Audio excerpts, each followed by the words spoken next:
रायगड सम्राट अल्पावधीत लोकप्रिय ठरलेले रायगड सम्राट रयतेच्या सेवेसाठी सदैव पुढे। रायगड सम्राट राजकीय, सामाजिक, शैक्षणिक, शेतीविषयक अचूक बातम्यांसाठी रायगड सम्राट न्यूजला सबस्क्राइब करा।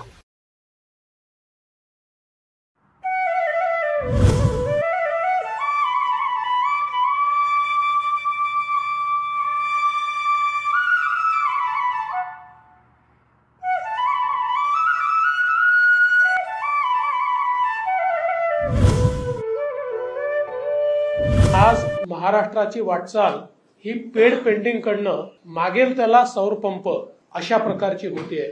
पण या शेतकऱ्यांना आपण विचार केला तर पुढच्या 25 वर्षाकरता या ठिकाणी कुठलंही बिल लागणार नाहीये। पुढच्या काळामध्ये त्यांनी अधिकची वीज तयार केल्यानंतर ती ग्रीडमध्ये कशी टाकता येईल आणि त्यांना त्यातनं उत्पन्न कसं देता येईल, म्हणजे बिल भरणारा हा आता पैसे घेणारा कसा होऊ शकेल, अशी योजना शेतकऱ्यांपर्यंत आणण्याचा प्रयत्न या सरकारच्या माध्यमातून चाललेला आहे।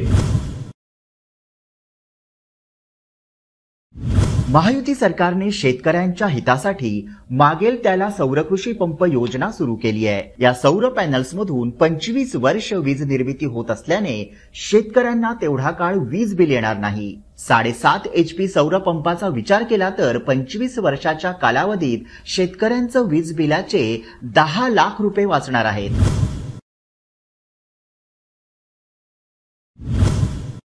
सौर कृषी पंपाच्या पॅनल्समधून निर्माण होणारी अतिरिक्त वीज ग्रीडमधून पाठवून वीज कंपन्यांना विकता येईल।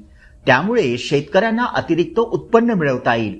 उपमुख्यमंत्री देवेंद्र फडणवीस यांनी आणलेल्या सौर कृषी पंप योजनेमुळे शेतकऱ्यांचं जीवनमान उंचावणार आहे।